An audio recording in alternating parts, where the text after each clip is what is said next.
Recuerda darle like, suscribirte y activar la campanita. En el pasado no era tan fácil llamar a una persona y conectarse como lo hacemos hoy en día, con mensajes de texto y con llamadas telefónicas al teléfono móvil. Cuando aún no había avanzado la tecnología para poder entregar un mensaje de una persona a otra, tenía que saber el teléfono de su oficina o el de su casa. Y si la persona permanecía en la calle, solo hasta llegar a la casa en la noche, la familia entregaba los mensajes anotados en una libreta. La tecnología ha venido avanzando y hoy tenemos no solamente los mensajes que nos llegan de texto, de voz, sino también muchas noticias, mucha información, buena y mala. Buena toda la que nos permite recibir con agrado voces o mensajes de texto que son agradables de leer o de escuchar.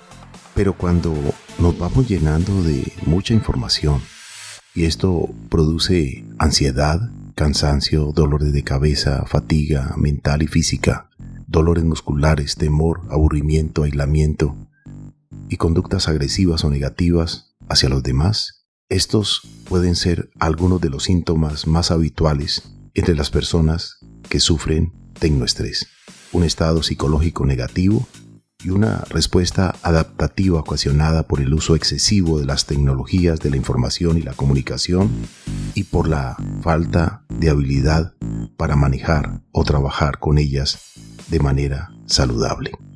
Por eso hoy vamos a reflexionar sobre este tema y para ello hemos invitado a la psicóloga clínica especialista en relaciones familiares, Mabel Rojas Vélez. Bienvenidos, amables oyentes. Un saludo especial para usted y para todas las personas que nos escuchan. ¿Alguna vez nos hemos preguntado cuándo el uso de la tecnología repercute negativamente en nuestra salud? Pues el tecnoestrés se dice también que está causado por la incapacidad de gestionar de manera saludable las nuevas tecnologías de la información y la comunicación. ¿Será que lo estamos haciendo bien o lo estamos haciendo mal? Para hablar de este tema, la psicóloga clínica especialista en relaciones familiares, la doctora Mabel Rojas Vélez. Bienvenida al programa Nuestro Oxígeno. Gracias por aceptar la invitación y además para hablar de una definición tan nueva para nosotros, tecnoestrés. Marian y Carlos Alberto, cordial saludo. Gracias por la invitación. Así es un tema aparentemente nuevo, pero la verdad, aunque no lo es, vamos a describir en qué momento nos estamos sintiendo sumergidos en esta situación. Y gracias por permitirme llegar a tantas personas. Saludo cordial para los oyentes que van a estar pendientes de este tema el día de hoy. Gracias a usted por elegir estar con nosotros reflexionando sobre este tema, porque la salud mental de los seres humanos se ha visto afectada por esta situación de la pandemia.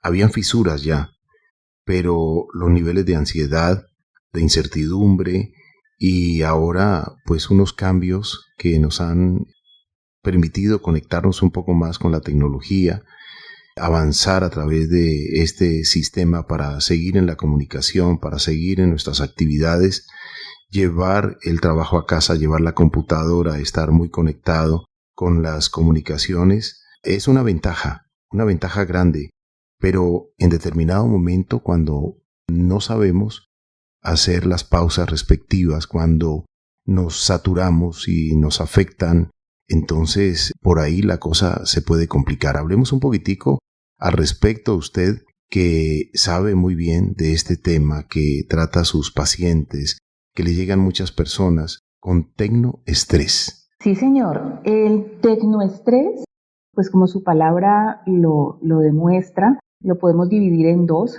Tecno, de tecnología, y estrés, de ese estado que podría inestabilizar la salud integral de las personas. El estrés, si bien es normal en los seres humanos porque es la respuesta fisiológica y emocional a factores externos, un estrés mal gestionado, como nos decía Marían cuando estaba presentando el tema, gestionar es administrar. Cuando no sabemos administrar algo, pues ese algo se deteriora, pierde disciplina o la organización. Entonces, cuando no administramos o no gestionamos el estrés, el cuerpo se deteriora y por tanto la mente también. En el caso del tecnoestrés, está haciendo referencia a ese fenómeno en el que el manejo o el relacionarse con las nuevas tecnologías, con los dispositivos electrónicos, el estar sumergido en redes sociales, bajo un mal manejo, bajo una mala administración de los tiempos, de la cantidad de horas, del cuidado mismo cuando estamos frente a estas tecnologías, pues está generando cada vez más riesgos en la salud de los humanos. Es un término que en realidad es nuevo como tal, pero ya se hablaba de ese estrés que podía generar el mal uso de las tecnologías que en los 80 empezaron pues a tomar mucho auge. Aquí se volvió después de los 90 más fuerte, pero había otros países donde ya muchísimas personas que estaban frente a un computador muchas horas empezaron a tener respuestas fisiológicas negativas. Entonces, psiquiatras y estudiosos de la salud mental desde los años 80 ya vienen hablándonos de esos riesgos que se corren bajo el, miren esta palabra, mal uso. Ahora unámosla, el mal uso no es la tecnología en sí, es la mala gestión, la mala administración en el uso de estos dispositivos. Es una decisión personal el buen uso o el mal uso. El hacer dieta tecnológica, el hacer pausas activas, el mirar el horizonte después de estar muy concentrado mirando la pantalla, estar trabajando, descansar nuestra visión, refrescar nuestro sistema nervioso. Entonces, hablemos un poco de cómo podemos ir autorregulando y logrando precisamente evitar los excesos, evitar los extremos, que son los que traen las consecuencias como las que hemos mencionado. Claro, cuando estamos mencionando evitar los excesos, para esto se requiere madurez psicológica y emocional. Por eso la mayoría de niños que no tienen un horario, no tienen un tutor, un adulto que esté regulando, administrando, gestionando la cantidad de horas que el niño pasa frente a un dispositivo, pues fácilmente generan o pasan esa línea en el que se convierte en una adicción. Que las adicciones a la tecnología también están dentro de este término del tecnoestrés. Entonces, sí es una decisión personal poder hacer esas pausas activas que se habla en los trabajos, refrescar el sistema nervioso central como usted lo plantea, Carlos Alberto, pero para poder llegar a esa decisión hay que tener conciencia. Se dice que los niños adquieren conciencia a partir de los 7 años. Sin embargo, tenemos jóvenes de 12, 14, 17 años totalmente tecnoadictos. ¿Qué sucede? Pues seguramente en el proceso formativo, en esos primeros 7 años, no hubo una regulación. Volvemos a la palabra gestión, administración. No hubo quien administrara esos procesos. Así que la persona aprende a autorregularse en la medida en que también ha tenido unos modelos, unas pautas, o en el peor de los casos, una mala experiencia lo ha llevado a tener que aprender a la fuerza a autorregularse. ¿Cuándo sucede esto? Cuando la persona toca fondo, ya ha tenido una enfermedad o alguien en su familia creó una experiencia traumática que los lleva a entender que hay que poner una regulación. Entonces, sí es importante regularlo. Es una decisión personal también, pero requiere de madurez psicológica para poder poner esos límites porque se convierte también en una adicción, como no poner límites al alcohol, como no poner límites a la comida, a lo que se come constantemente. Todo lo que hace que yo pierda el límite me puede encarcelar, y el tecnoestrés es uno de esos aspectos que ha encarcelado la salud física y mental de muchos usuarios.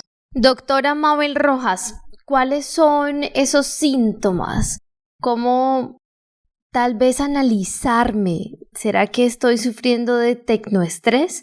También existe dentro de este tecnoestrés, tecnoansiedad, tecnofatiga, tecnoadicción. Pero ¿cómo saber, cómo identificar si tal vez estoy sufriendo de eso? Bueno, Marian, es una pregunta importante porque podría pasar, y sobre todo después de nuestra experiencia mundial con la pandemia, podría pasar que aunque yo no maneje dispositivos electrónicos, me sienta agotado, agotada, depresiva o poco tolerante, porque son los síntomas como más comunes. Sin embargo, la clave está en que si estoy pasando más de 4 horas seguidas frente a un dispositivo sin hacer absolutamente ninguna pausa activa, se requiere que se haga cada hora o cada 2 horas. Sin embargo, cuando han pasado 4, ya aquí hay un indicador. Llevo más de 4 horas en las que no me he parado ni siquiera a estirar los brazos o la espalda.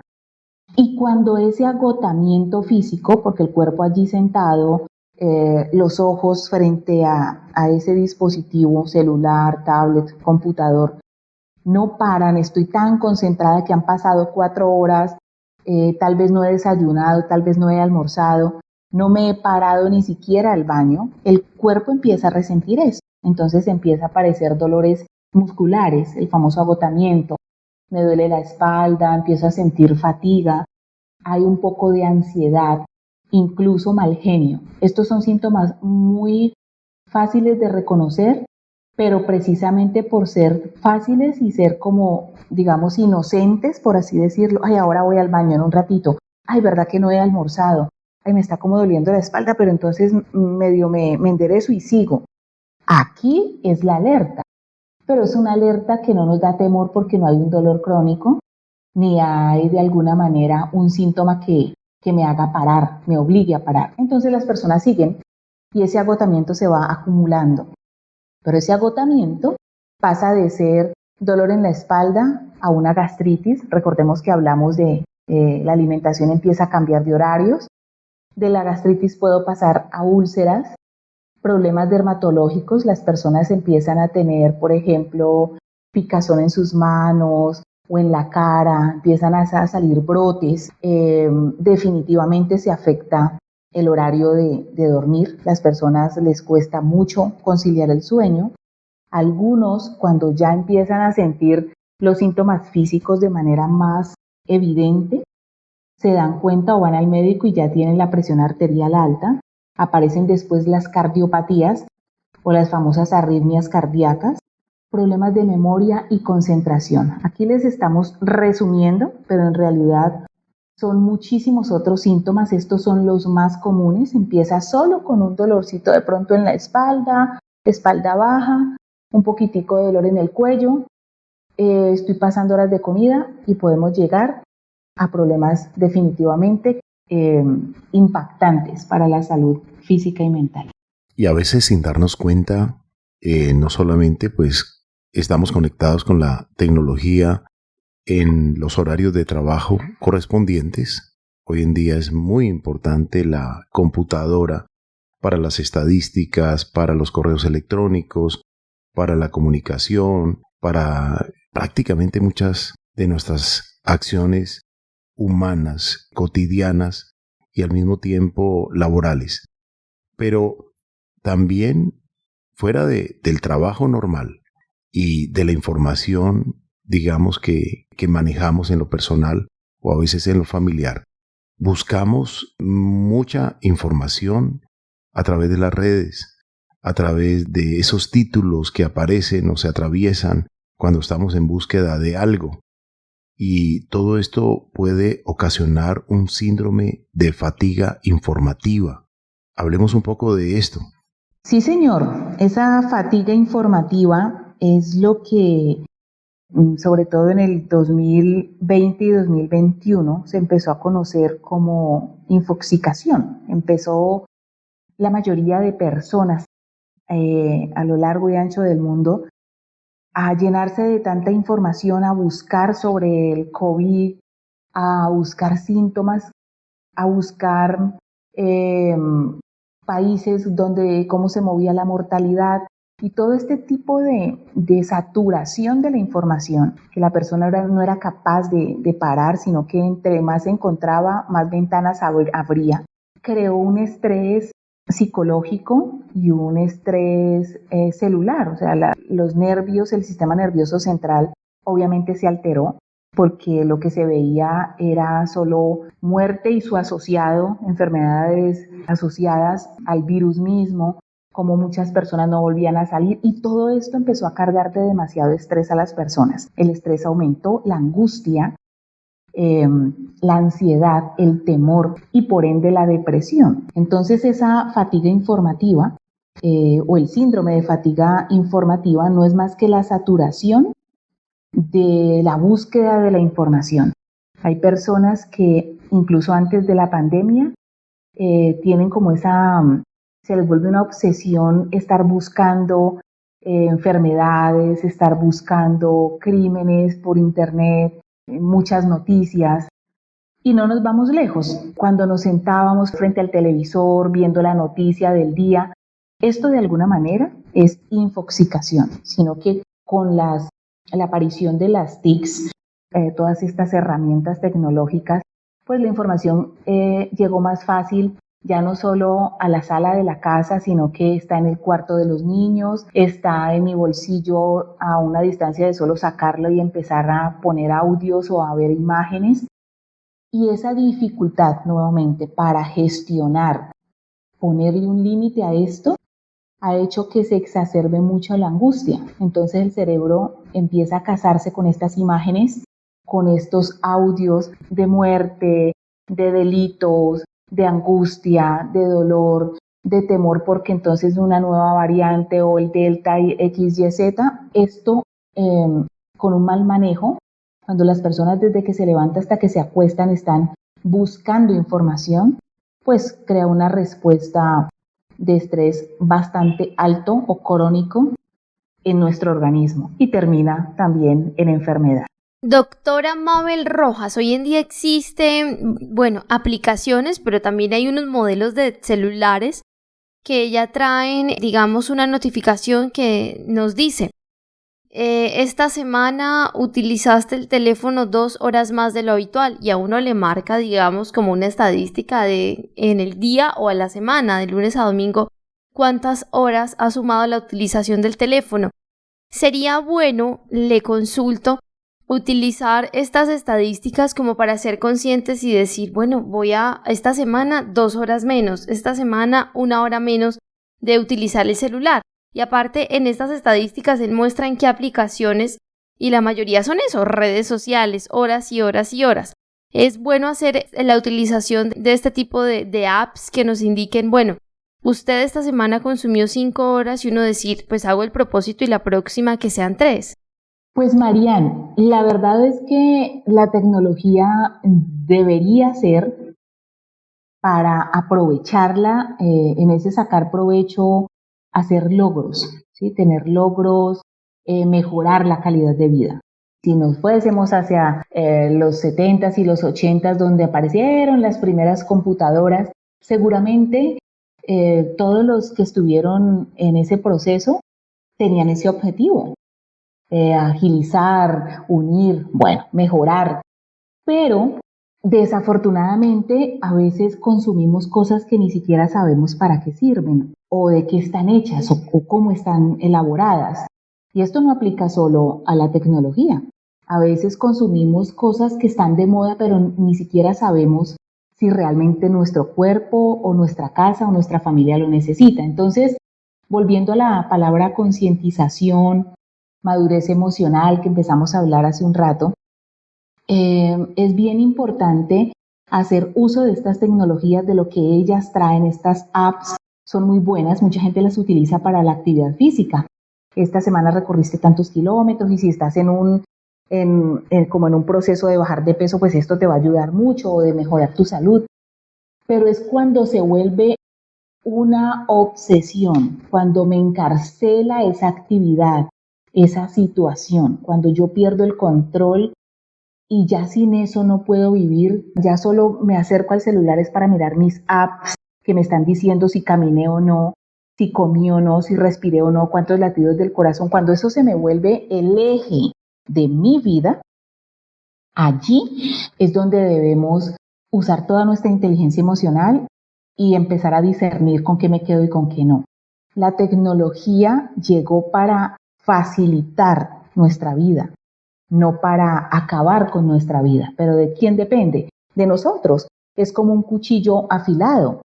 El problema, el cuchillo no es un asesino, el cuchillo es una herramienta, pero yo decido cómo la uso. Si yo no presto atención, si lo uso para todo absolutamente, probablemente lo esté usando de manera inadecuada. El cuchillo es para cortar la carne o los vegetales, pero por ejemplo el cuchillo no deberíamos usarlo para sacarle punta a un lápiz, aunque muchas personas lo hacen. Tampoco deberíamos usarlo para cortar un papel. Para eso existen otras herramientas. Entonces es como de manera inteligente, Marian, aprender a usar estas apps porque sí son buenas, pero no deben acabar con nuestra vida. Si nos resta vida, allí hay que empezar a tomar decisiones. Por eso a veces también hay que tomar una decisión de ir a terapia. Si me cuesta mucho trabajo en lo personal y no he podido, no es conveniente esperar a tener una crisis emocional o un gran malestar para ver a un psicólogo. Esto debería ser casi como ir al control médico cada tanto tiempo y apoyarnos en un especialista para tener una vida saludable, siempre. Doctora Mabel, ¿qué nos puede decir usted al respecto? Pues Carlos Alberto, usted acaba de mencionar mi número 10 de 10 recomendaciones que les traigo el día de hoy, precisamente para trabajar esa infoxicación, para mermar el estrés tecnológico y para tener más calidad de vida. Voy a arrancar por esa 10, por esa última en mi listado, pero la vamos a poner de primera. La terapia no es para locos y discúlpenme el término tan escueto como lo planteo, pero lo uso realmente entre comillas porque muchísimas personas en nuestro país ven la psicología como un asunto de enfermos desquiciados que no saben quién ni quiénes son, quienes ya han perdido el control de su vida. La locura en psicología se conoce como psicosis. El psicólogo no trata psicóticos. Un psicótico ya necesita un tratamiento más profundo, muchas veces hospitalización, porque un psicótico ya no tiene la forma de por sí solo tomar la decisión de estar en un lugar, de hacer algo por su vida. El mal llamado loco, el psicótico, pierde el control total de su vida. Una persona que todavía puede decir, bueno, me duele esto, debo buscar ayuda, mi relación de pareja o familiar se está destruyendo porque yo no saco tiempo para ellos. Esto es una persona con coherencia, con raciocinio, o sea, que tiene salud mental todavía. Pero es una persona que necesita una guía, porque tal vez se está dejando saturar, tal vez tiene unos temores allí que como no sabe cómo resolver, está dejando que pasen límites en su entorno psicosocial. Entonces ahí aplicamos los psicólogos. Los psicólogos somos profesionales de la salud mental que llevamos a las personas a buscar herramientas para mejorar su calidad de vida, llámese laboral, familiar, de pareja o personal. El psicólogo trabaja en la parte emocional, más que ya en la estructura mental. Cuando la estructura mental está destruida, el psicólogo ya allí no puede hacer nada porque la terapia psicológica necesita que la persona esté parada en su aquí y su ahora, o sea, que racionalmente comprenda los conceptos para que pueda hacer cambios. Una persona que ya está desconectada de la realidad, solo bajo medicina, puede avanzar o por lo menos quedarse quieto, por así decirlo. Entonces, ir a acudir a ayuda profesional con un psicólogo es una de las herramientas para trabajar el tecnoestrés.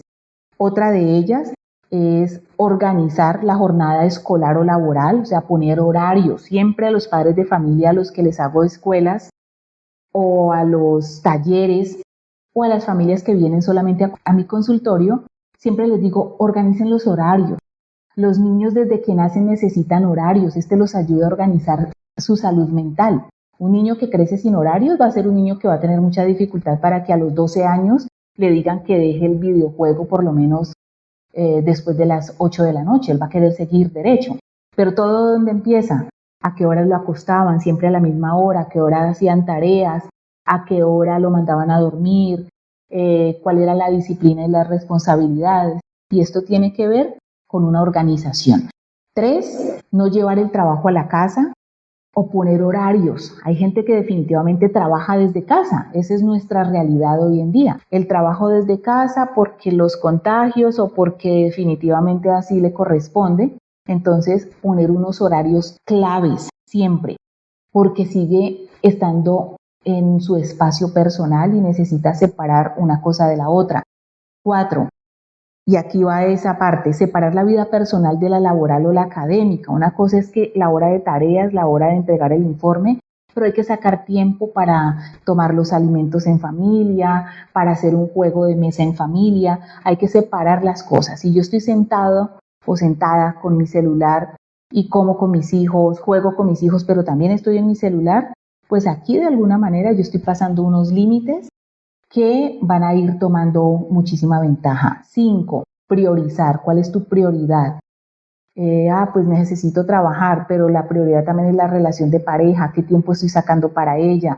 La prioridad es que mi hijo va mal en matemáticas. ¿Qué voy a hacer para apoyar esta parte? Número 6, formarse. Muchas personas entran en ansiedad, como se los dije, porque no saben manejar las tecnologías, se angustian, prefieren renunciar a un trabajo, lo que genera otro tipo de estrés y de ansiedad. Es informarse, aprender, hacer cursos. Incluso es mi recomendación para familias que están criando niños y adolescentes.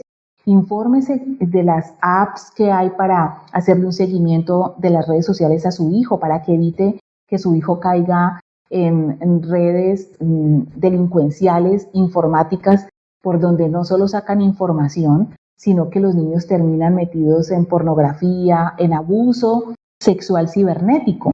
¿Cómo se logra todo esto? Pues cuando los padres conocen cómo se maneja, hasta dónde puedo llegar, cómo evitar que mis hijos vean pornografía. Pero para esto hay que capacitarse.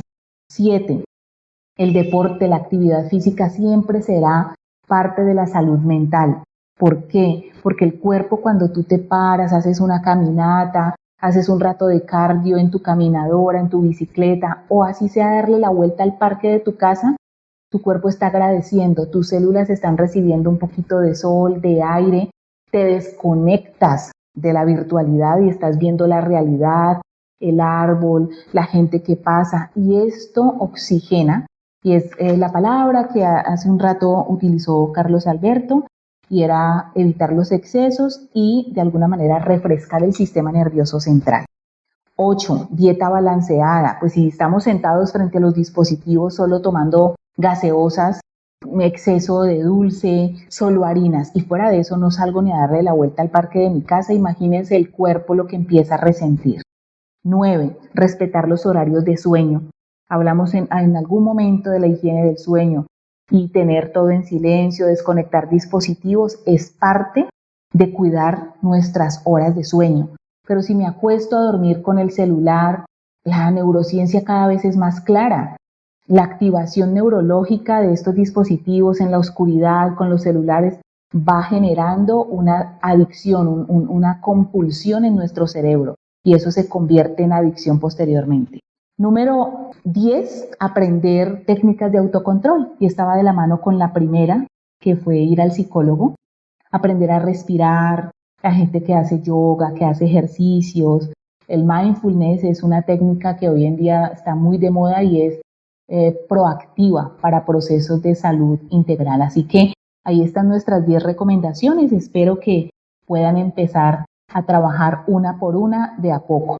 Muchas gracias. Lo mejor de lo mejor. Y si tiene alguna página, algún correo electrónico o redes sociales, pues le agradecemos, doctora Mabel Rojas. El agradecimiento realmente es mío hacia ustedes, Carlos Alberto, por facilitarme estos espacios para llegar a sus oyentes y a través de sus oyentes seguramente a mucha más comunidad, a sus familias, a sus conocidos. Gracias, porque este tipo de trabajo informativo es el que necesitamos que la gente empiece a recibir, porque nuestra calidad de vida requiere conocimiento, requiere salir de la ignorancia. Ser ignorante es desconocer una información. Cuando empezamos a conocer información podemos empezar a trabajar sobre nuestra calidad de vida. Y por supuesto me pueden seguir a través de mis redes sociales. Me encuentran en Instagram como Psicomabel Rojas Vélez, en el Facebook con este mismo nombre, Psicomabel Rojas Vélez, o en mi fanpage como Enlace Corporativo. Así que toda pregunta de los oyentes que quieran hacer por los internos de estas redes sociales, con mucho gusto. La tecnología es para acercarnos, es para aprovecharla, y nosotros sabemos eso como psicólogos, pero también le entregamos a las personas herramientas para que pongan límites y gestionen a tiempo todas estas herramientas que son útiles, pero hay que saberlas usar. Gracias a ustedes por todo. Gracias a usted, doctora Mabel Rojas. Estemos atentos que la infoxicación o el tecnoestrés no afecte nuestra mente, no afecte nuestro diario vivir. Nuestro oxígeno.